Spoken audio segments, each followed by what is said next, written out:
क्या आपको पता है कि ऑटोमोबाइल के क्षेत्र में भारत विश्व का 5वां सबसे बड़ा उत्पादक है?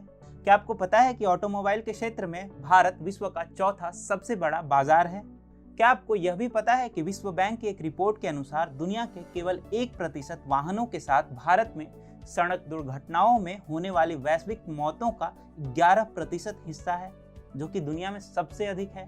देश में प्रति वर्ष लगभग 4.5 लाख सड़क दुर्घटनाएं होती हैं, जिसमें 1.5 लाख लोग मारे जाते हैं। खराब ड्राइविंग के अलावा इन मौतों का एक प्रमुख कारण है गाड़ियों की घटिया क्वालिटी ऐसी कि कई कंपनियों की प्रमुख गाड़ियां एनकैप की टेस्टिंग में 0 रेटिंग्स के बावजूद धड़ल्ले से मार्केट में बिक रही हैं। इन कंपनियों में मारुति सुजुकी की गाड़ियां सबसे घटिया प्रदर्शन करती हैं। नमस्कार, आप देख रहे हैं TFI भारत का सबसे बड़ा अल्टरनेट मीडिया पोर्टल और मैं अभिनव आपको बताने जा रहा हूं कि भारतीय बाजार में 40% की हिस्सेदारी रखने वाली मारुति सुजुकी की गाड़ियां कैसे सबसे खतरनाक गाड़ियों में से एक है।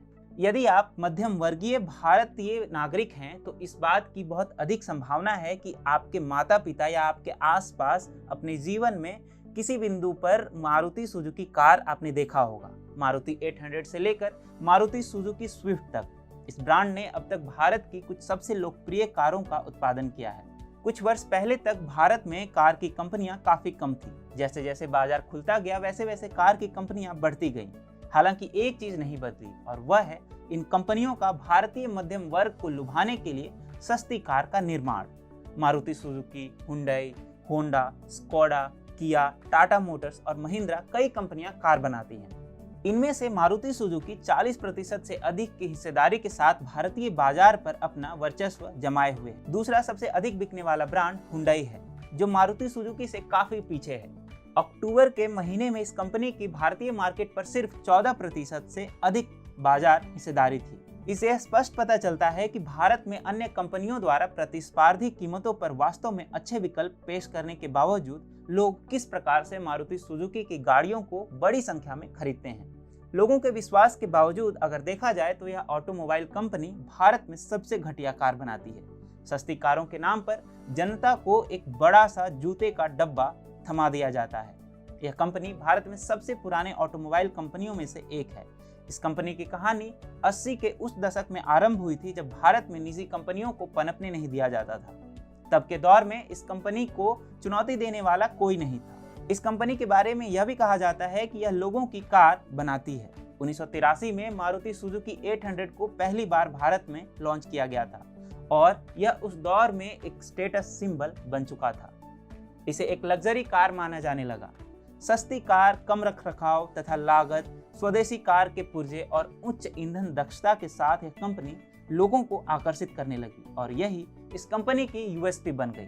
उस दौरान लोगों को यह नहीं पता था कि उन्हें लग्जरी के नाम पर क्या बेचा जा रहा है। धीरे धीरे जब लोगों को एहसास होने लगा कि सस्ती कीमत के अलावा सुरक्षा भी एक आवश्यक पहलू है, तब बदलाव होने आरंभ हुए।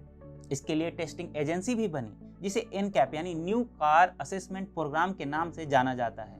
यह एनकैप फ्रंट ऑफसेट क्रैश परीक्षणों पर आधारित है। फ्रंट ऑफसेट क्रैश टेस्ट को दो कारों के बीच आमने सामने टक्कर के लिए डिजाइन किया गया था। ग्लोबल एनकैप परीक्षण में कार 64 किलोमीटर प्रति घंटे की रफ्तार से चलती है और एक वस्तु से उन्हें टकराने दिया जाता है, जो 50 किलोमीटर प्रति घंटे की गति से चल रही दो कारों के बीच एक दुर्घटना के बराबर होती है। इस टेस्ट के बाद गाड़ियों को विभिन्न मानकों पर रेट किया जाता है। इसके बावजूद मारुति सुजुकी के क्वालिटी में कोई फर्क नहीं पड़ा। Global new car assessment programme के कार दुर्घटना परिणामों में खराब प्रदर्शन के लिए मारुति सुजुकी की हमेशा से आलोचना की जाती है। उदाहरण के लिए मारुति सुजुकी एस्प्रेसो VXI ने ग्लोबल एनकैप क्रैश टेस्ट में चौंकाने वाली 0 स्टार रेटिंग हासिल की। चाइल्ड ऑक्यूपमेंट प्रोटेक्शन के लिए कार को खराब 2 स्टार की रेटिंग मिली।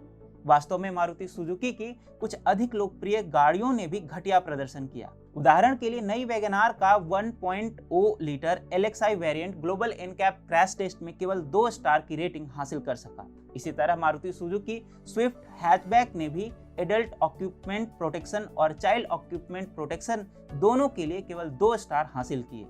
हैचबैक सेलेरियो और इको को एडल्ट ऑक्यूपमेंट प्रोटेक्शन में शर्मनाक 0 रेटिंग मिला, जहां इको ने चाइल्ड ऑक्यूपमेंट प्रोटेक्शन में 2 स्टार रेटिंग हासिल की, वहीं सेलेरियो ने चाइल्ड ऑक्यूपमेंट प्रोटेक्शन में 1 स्टार की रेटिंग के साथ और भी खराब प्रदर्शन किया।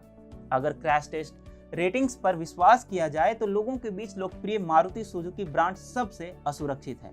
दूसरी ओर टाटा और महिंद्रा कुछ अविश्वसनीय रूप से सुरक्षित कारों का निर्माण कर रहे हैं। उदाहरण के लिए टाटा नेक्सॉन और टाटा पंच दोनों ने क्रैश टेस्ट में 5 स्टार की रेटिंग हासिल किया।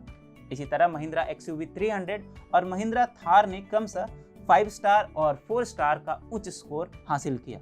यहाँ ध्यान देने वाली बात यह है कि किसी कार में सेफ्टी फीचर बाहर से नहीं लगवाए जा सकते। अगर कोई यह कहे कि सस्ती कारें खरीदकर उसमें अलग से सेफ्टी फीचर लगवा लो तो यह संभव नहीं है। यह कोई रहस्य नहीं है कि मारुति सुजुकी सिर्फ और सिर्फ किफायती वाहनों के उत्पादन पर केंद्रित रही है। यही कारण है कि एनकैप में इस कंपनी का शर्मनाक प्रदर्शन रहा है।